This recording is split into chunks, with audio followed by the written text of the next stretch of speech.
Bapak Uskup, para romo, bruder, suster, Bapak Ibu dan saudara-saudari yang dikasihi Tuhan, sugeng dalu berkah dalem. Saya tidak menyangka bahwa sesudah 3 tahun tidak berdiri di tempat ini, lalu sekarang harus berdiri di tempat ini untuk menemani teman angkatan yang sudah sumare di depan kita ini. Dan yang kita dengarkan pada kesempatan ini adalah sabda tentang damai sejahtera. Tuhan mengatakan tadi, damai sejahtera kutinggalkan bagimu, damai sejahtera kuberikan kepadamu.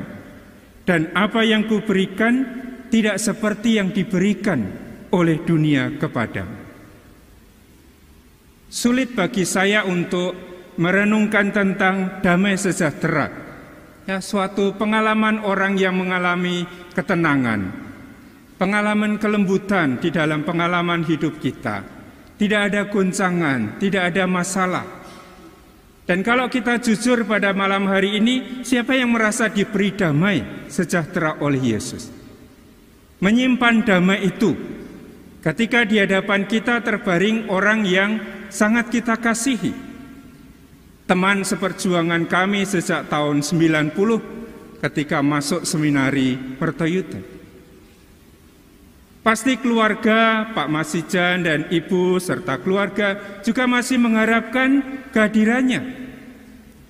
Tadi ketika saya sowan ke rumah itu, Yus masih cerita Lukas rencananya itu nikah bulan Juni, menunggu Romo Suryo kakaknya ini sembuh. Dan pasti itu pengalaman damai yang tidak mudah untuk kita alami. Kedamaian yang terus-menerus harus kita peras, harus kita perjuangkan dari pengalaman luka, dari pengalaman kehilangan ini, dari pengalaman duka cita yang perlu kita olah lebih lanjut supaya di dalamnya tetap kita temukan damai sejahtera. Dan ketika Romo Galih itu bertanya, sesuk bacaannya sing dinggo apa? Ya saya memilih bacaan hari ini.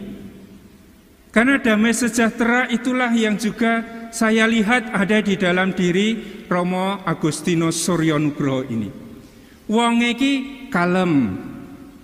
Susah yo ngono kuwi, seringkali tampak ya sikap cuek-cueknya itu.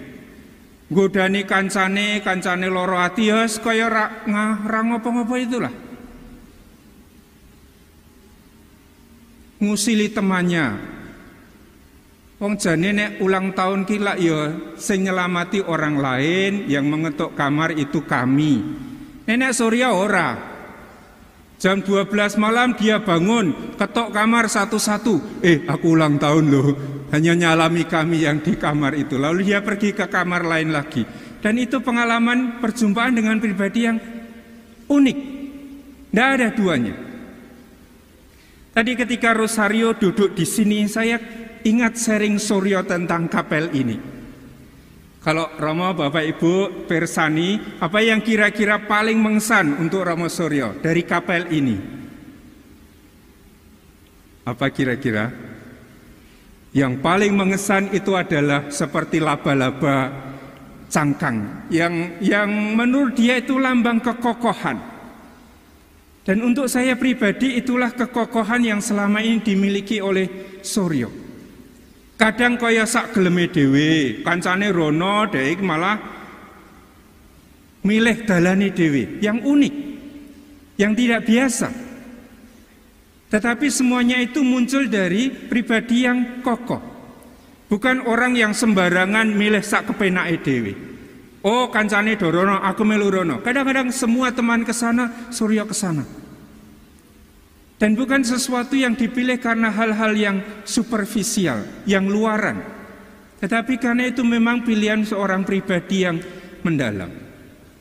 Dan kami mengetahui Romo Suryo ini dalam pengalaman hidup kami sampai hampir 20 tahun imamat ini adalah juga seorang pribadi yang mendalam, yang selalu mengajak kami untuk merenung, mengajak kami untuk mencari sesuatu yang lebih dalam dari apa yang kelihatan. Dan ini yang saya renung-renungkan sejak bulan September, saya di WA oleh Bruder Romo niko kancane butuh dikancani. Lalu dari kantor sini saya pindah ke kamarnya Suryo, ngapa Sur? Lalu itulah pertama kali saya mendengar pergulatan Suryo soal sakitnya ini. Sampai pada kesempatan ini. Tetapi yang selalu saya temukan adalah orang yang di dalamnya itu punya kedamaian, punya kematangan, punya kemantapan di dalam pilihan-pilihan hidupnya. Maka ketika melihat Suryo begitu letih, ketika saya mengunjungi ke Wisma Unio itu, pamit ke Suryo waktu itu, tidak ada kata-kata yang bisa terungkap dari pertemuan itu. Cah lanang loro gagah-gagah bagus-bagus mengrangkulan nangis tanpa ada kata yang keluar. Tetapi pengalaman pergulatan yang saya rasakan dari pribadi yang selama ini sangat kokoh, termasuk juga semangatnya di dalam mengusahakan kesembuhan itu. Bahwa pada malam hari ini kita menerima situasi. Saya tadi datang membayangkan seperti apa ya wajahnya Suryo. Dan ketika saya lihat wajahnya Suryo cerah, ganteng. Dan pengalaman 50 hari yang lalu saya melihat bapak saya di dalam peti seperti itu, hilang kesedihan saya.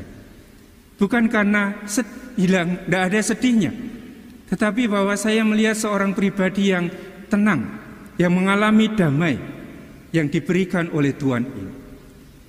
Maka inilah yang kita kenangkan dari pribadi, dari saudara kita, dari teman kami yang terkasih ini, yang selalu juga menemani kami di dalam setiap perjalanan.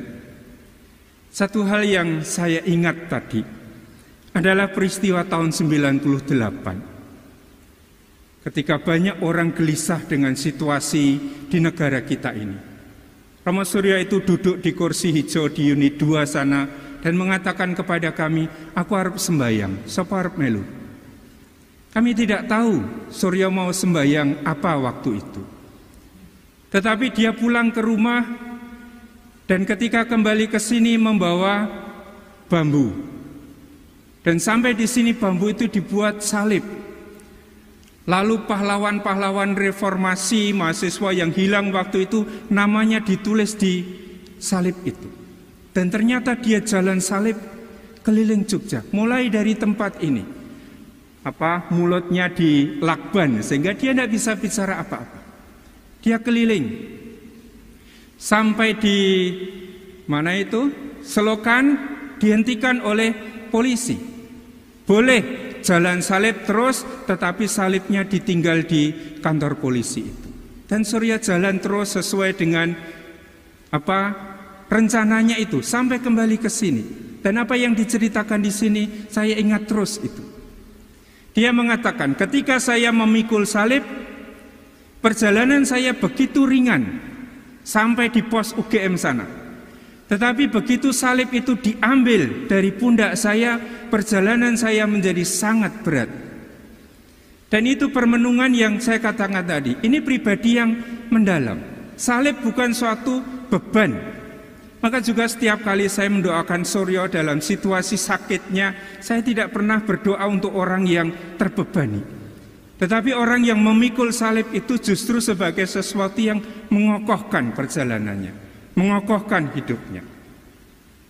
Maka kita kehilangan pribadi yang kita cintai, tetapi juga ditinggalkan oleh pribadi yang juga mewariskan kepada kita semangat-semangat iman yang kokoh.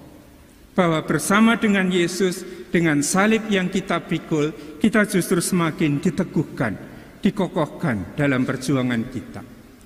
Maka terima kasih untuk Romo Suryo yang telah menemani kami bersama.